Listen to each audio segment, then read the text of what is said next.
میں یہ پوچھنا چاہتا ہوں کہ ایک سرکاری ملازم کسی پارٹی کے خلاف پریس کانفرنس کر سکتا ہے؟ ان کو یہ حق حاصل ہے. انہوں نے اس نے اس آئین کے تحت حلف لیا ہوا ہے کہ میں سیاسی امور میں کوئی دلچسپی نہیں رکھوں گا, کوئی انٹرفیرنس نہیں کروں گا.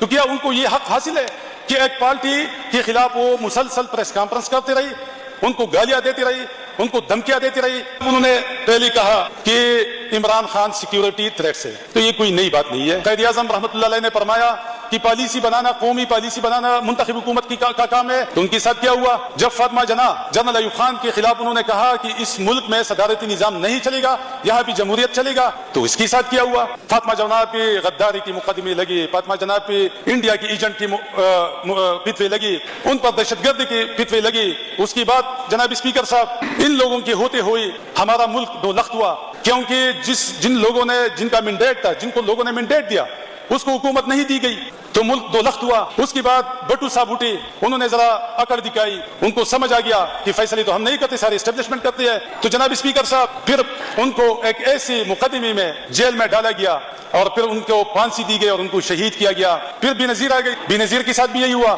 ان پہ بھی یہ ساری فتوی لگی, یہ الزامات لگی. پھر اس کے بعد جناب اسپیکر صاحب نواز شریف صاحب کی بھی لگے. اس طرح جناب اسپیکر صاحب ہمارے جو ایٹمی قوت بنانے والا انسان تھا عبدالقدیر خان, اس کو آئسولیٹ کیا گیا, اس پہ بھی غداری کی فتوی لگی, اس پہ بھی دوسرے ملکوں کے ایجنٹ کی فتوی لگی, اس پہ بھی دہشت گردی کی فتوی لگی, جنہوں نے آپ کے ملک کو ایٹمی قوت بنایا. اور انہوں نے خود کہا کہ یہ میری سب سے بڑی غلطی تھی کہ میں نے ایک ملک کو ایٹمی قوت بنایا, اور پھر مجھے جو ہے ایجنٹ کہا گیا, مجھے غدار کہا گیا, مجھے دہشت گرد کہا گیا. اس کے بعد سمر چکزئی کو دیکھ لے.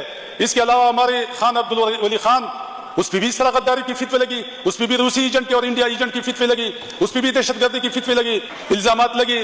اسی طرح جناب اسپیکر صاحب یہ انہونی بات نہیں ہے, ہماری ملٹری اسٹیبلشمنٹ نے پاکستان میں ایسا لیڈر نہیں چھوڑا جس کے اوپر انہوں نے غداری کی فتوی, دہشت گرد کی فتوی, ان کے اوپر انہوں نے دوسرے ملکوں کے ایجنٹ کی فتوی نہیں لگائی. یہ تو چلا آ رہا ہے, ان کے مفاد میں جو ہوتا ہے وہ کرا لیتی ہے, اور ان کو سیکیورٹی تھریٹس قرار دیا گیا ان سب کو.